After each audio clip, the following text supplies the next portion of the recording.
4-5 દિવસથી જે રીતે ગોંડલને બદનામ કરવામાં આવી રહ્યું છે, જે રીતે સમગ્ર સૌરાષ્ટ્રને બહાર બેઠેલા લોકો જે રીતે ગોંડલને અલગ નજરથી જોવે છે, જે લોકો ગોંડલને મિર્ઝાપુર તરીકે સંબોધે છે, એવા આવારા તત્વોને એવા ટપોરીઓને અહીંથી ગોંડલના 18 વર્ષના લોકો તરફથી ને ગોંડલના યુવાન તરીકે એવા ટપોરીઓને હું જવાબ આપું છું કે ભાઈ ગોંડલ ગોકુળિયું ગોંડલ છે સર, ભગવતસિંહનું ગોંડલ છે અને ગોંડલની અંદર તમામ સમાજના લોકો 18 વર્ષના લોકો એક થઈ અને રહે છે. ભવિષ્યમાં પણ ગોંડલની અંદર કોઈ પણ જાતના જ્ઞાતિ જાતિના વાળાઓ છે નહીં. ગોંડલ ટીમ ગોંડલ તરીકે ભૂતકાળમાં કામ કર્યું છે. ભવિષ્યની અંદર પણ ગોંડલના પટેલ સમાજના વડીલો, ક્ષત્રિય સમાજના વડીલો, 18 વર્ષના લોકો સાથે રહી અને મજબૂતાઈથી ગોંડલની અંદર રહેવાના છે. એની ગોંડલના દીકરા તરીકે આપ સૌને હું ખાતરી આપું છું.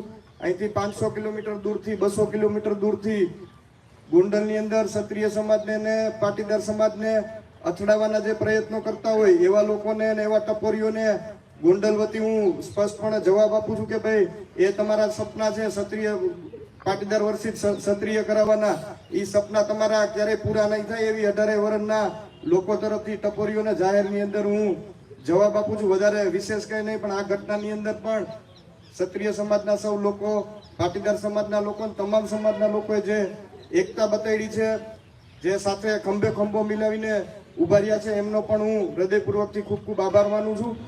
અને વિશેષમાં કે ભાઈ જે કેસો થઈ ગયેલા છે એની પણ આપ સૌને પટેલ સમાજ વતી અને દરબાર સમાજ વતી ખાતરી આપું છું કે ભાઈ એનું પણ આવનારા સમયમાં હાઈકોર્ટની અંદર સુખદ સમાધાન થઈ અને યોગ્ય રસ્તો નીકળી જશે એવી આપ સૌને હું ખાતરી આપું છું. કે ગોંડલને બદનામ કરવાની જ્યારે વાત આવી છે ત્યારે મારા વરીડાએ કોઈ પાછું વળીને જોયું નથી. તમને બધાને હું એક રેડિયોમાં આવતી વાત યાદ કરાવું. ચિત્રો ભાવો હપ કરું ડપ મરે. ખરેખર કોઈ હપ કરે ડપ મરે? આવી વાર્તા છે. વડીલો બધા ચિત્રા બાબાને બહુ સારી રીતે જાણે છે. એમાંય વાતમાં પાછો એક નવો વળાંક આવ્યો હતો. મિત્રોને ખબર જ હશે, જીથરા બાબાના ગામમાં એનાથી ની કદરૂપી એક બાઈ આવી વહુ બની. એટલે જીથરા બાબાને દુઃખ થયું, મારું નામ કોણ લેશે હવે? મારી વાત સમજાય છે ને મિત્રો? આવી બધી વાતમાં નહીં પડતા મને લાગે છે કે ગોંડલની જે રીતે પ્રગતિ છે, ગોંડલ જે રીતે સુખાકારીથી જીવે છે, ગોંડલની અંદર ધંધા ઉદ્યોગ, મને લાગે છે કે રાજકોટ અને ગોંડલ વચ્ચે કોઈ જગ્યા ખાલી નથી. મને એવું દેખાય છે કે આ શાંતિનું પરિણામ છે, અહીં સલામતીનું પરિણામ છે. આ બધા ભેગા મળીને આજે આ મેળાસામાં કોઈ ક્ષત્રિય અને પાટીદાર બે જ નથી, લગભગ સમાજ માનો કે 18 આલામાની અંદર છે. બધાએ પોઝિટિવ આ વાતની દિશા લીધી છે, બધાએ બંને પક્ષને સમજાવ્યા છે, બંને પક્ષે પણ આ વાતને સાચી રીતે સ્વીકારી છે. એમને બંનેનું હૃદયપૂર્વક અભિનંદન આપું છું. હવે જ્યારે બદનામ કરવાની વાત હોય, આક્ષેપની વાત હોય, ત્યારે તો પાયા વિહોણા ગમે એવા આક્ષેપ થઈ શકે. આ વાતનો મને લાગે છે કે જવાબ દેવો પણ મને ઉચિત નથી લાગતો. જે સંખ્યામાં ઉપસ્થિત લોકો છે, આ ખોટી વાતનો જવાબ હોય આવું મારું માનવું. એટલે વિશેષ વાત નહીં કરતા. આપણી શાંતિ, આપણું સંગઠન, આપણે જે રીતે અંદરોઅંદર આપણા સંબંધો છે, આપણે ભાગીદારો છીએ, આપણે પાર્ટી હારે જોડાયેલા છીએ, મારા પરિવાર હારે જોડાયેલો છે, આ ભાવના આપણી કાયમી બને એવી ભગવાનને મા આશાપુરાની પ્રાર્થના કરું છું. અને હંમેશા જ્યારે ગોંડલને બદનામ કરવાની વાત આવે ત્યારે આપણે બધા સાથે મળીને એનો જવાબ આપશું. પટેલ તરીકે જ્યારે બનાવ બન્યો ત્યારે મને બહારથી ફોન ચાલુ થયા કે વિધાનસભામાં તમારો મોકો છે, તમે આમાં કૂદી પડજો. એલા ભાઈ, કૂદી નથી પડવું. અહીંયા અમે બધા પરિવારની જેમ રહી છે અને અમારી એક જ અપેક્ષા છે કે અમારા ગોંડલનો વિકાસ થાય અને અમારું ગોંડલ એક થાથી રહે. અને એક વાત બહારના લોકોને કહું છું, ગોંડલના લોકોને ખબર છે કે પાટીદાર અને ક્ષત્રિયો વચ્ચે આ ગોંડલમાં જ્યારે રૈયા બાપા ભાખર દેરડીથી ગોંડલ આવ્યા ને ત્યારે ક્ષત્રિય ભાગુભાજી અને સહકારે પણ ભેગા રહ્યા ને ત્યારથી અમારા સમાજો વચ્ચે સંબંધ છે. અને અત્યારે જે આ લોકો બેઠા ને એમાં ક્ષત્રિય સમાજ, અન્ય સમાજ અને પાટીદાર સમાજ ગૂંથાઈને બેઠા છે. એટલે બહાર કોઈએ એવું વિચારવાનું નથી કે અહીંયા વિવાદ છે, અને બહાર કોઈએ એવું વિચારવાનું નથી કે પાટીદારોને અહીં તકલીફ છે. આ વાત હું પાટીદાર તરીકે એટલે કહું છું કે 7,000ની વોટિંગ વાળો ક્ષત્રિય સમાજ છે, 1,40,000 પટેલ સમાજના વોટ છે એમાંથી હું આવું છું.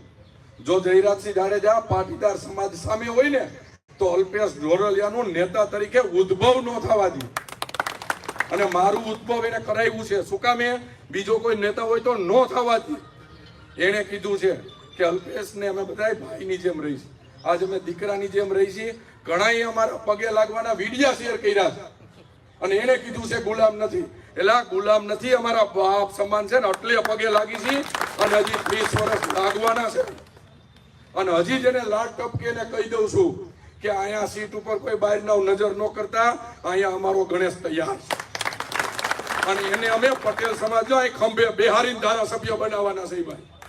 એટલે કોઈ એમમાં બહારના લોકો રહેવાના નથી ભાઈ. તમે મીડિયા હવે કયો આપણે બધા એક છે? આપણા વચ્ચે કોઈ વિવાદ છે? કોઈથી થવા દેવો છે?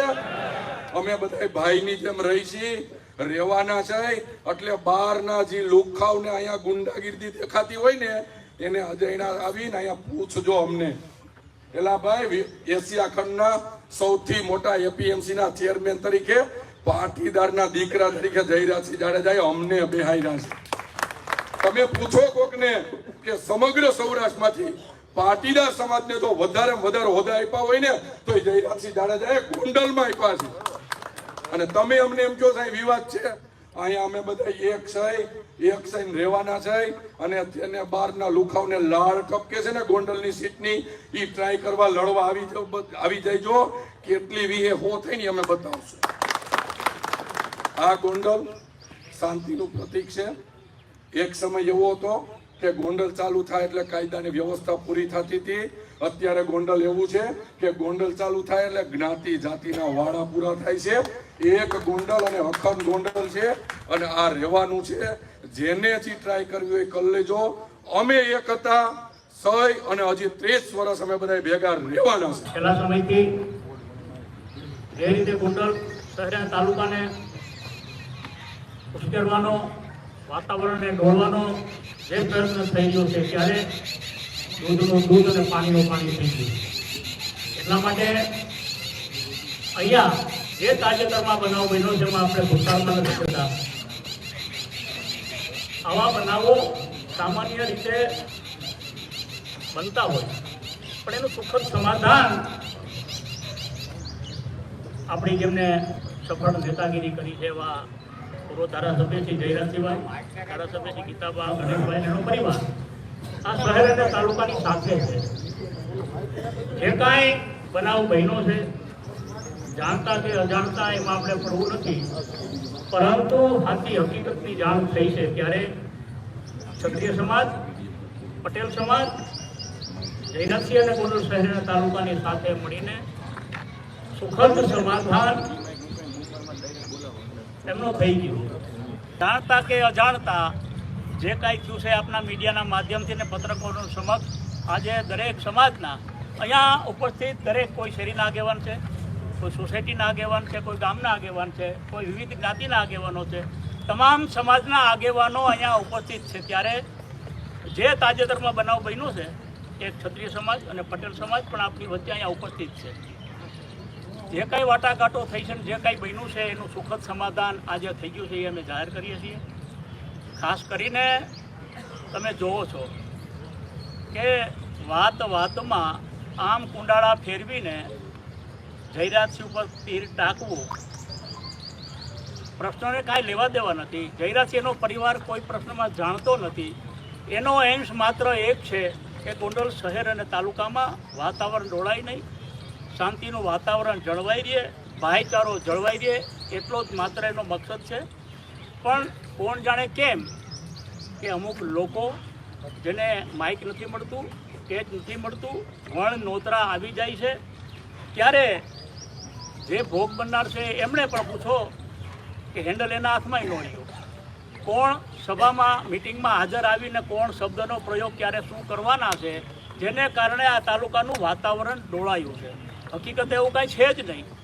તમે જોવો છો ને કે આખા તાલુકાનો જે વિકાસ, ગોંડલ શહેર અને તાલુકાનો સપ્રમાણ વિકાસ થઈ રહ્યો છે.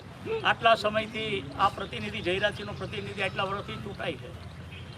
મારે કોઈનું નામ નથી લેવું, પણ વાતમાં એક શબ્દ પ્રયોગ કરીને જેમ અમારે ઘણી વખત ચર્ચા થતી હોય કે હવે તો એવું બનશે કે ગામમાં કાંઈ કૂતરું નીકળ્યું છે તો કે જઈ રહ્યા છીએ અમે પેલા જેમ કહેતા હતા રાજકીય માણસો કાંઈ બનાવ બને તો કે પાકિસ્તાનનો હાથ છે આ ગાંડોળમાં બને કાંઈ હવે એના ધ્યાનમાં નથી અને 100% હું આજે તમને કહું છું કે એના ધ્યાનમાં આવે તો જેલ છે બંને પક્ષોને બોલાવીને અને સમાધાન કર્યું છે અને આપણે સૌ સાથ કેમ કરીને લોકો ઉશ્કેરાય કેમ કરીને ઉશ્કેરાય હે આવા તો એક સમય એવું કહેવું પડશે જયરાસિંહના પરિવારે કે ભાઈ નાનો મોટો કંઈ બનાવ બને તો અમે બાપ દીકરો બે પોલીસ સ્ટેશન લખીને આપી દઈએ કે હવે તમે કંઈ ફાંફા ન મારવા કોઈ આરોપીને ગોતવા નહીં અમારું લઈ લેવું એટલે વસ્તુ એ છે કે શાંતિથી આ સમાધાન થઈ ગયું છે એવા ગયના ગાયઠા મુઠ્ઠીભર માણસો છે કે જેની પ્રવૃત્તિ આખોથી આ જ કરવી છે હવે એને પૂછો કે તમારી વેલ્યુ શું છે ગામમાં એક નયા પૈસા ભરની વેલ્યુ નથી એટલે 4 દિવાલ વચ્ચે બેઠા બેઠા આવો ઓડિયો અને મીડિયા વાયરલ કરીને એમ કહેવા માગે છે કે આ તાલુકામાં જયરાથી અમે લડી શકીએ તો અમે જ છીએ અમે જ સમાજના આગેવાન છે અમે જ સમાજના હામી છે આવું દેખાડવા માગે છે બાકી એવું ખરેખર કંઈ છે ખરેખર જેને ટિપ્પણી કરી છે મિર્ઝાપુર ગોંડલની એ પરસોત્તમ પીપળિયા છે સહકારી બેંકના જે કહી શકાય છે કે આગેવાન છે સહકારી ક્ષેત્રના સૌથી મોટા આગેવાન માનવામાં આવે એને આ પ્રકારની ટિપ્પણી કરી છે ગોંડલ હવે મિર્ઝાપુર જેવું થઈ ગયું જો કયા પક્ષના નથી ટૂંકમાં સહકારી આગેવાન છે સહકારી આગેવાન બહુ છે. મોટું નામ છે એમ પણ એ ક્યાંક ને ક્યાંક એમને અસંતોષ થયો હોય ક્યાંક ને ક્યાંક માનસિક રીતે ઓલા થયા હોય પણ હકીકતે ગોંડલના વાતાવરણથી હું એમ માનું છું કે અજાણ છે ને માટે બોલે છે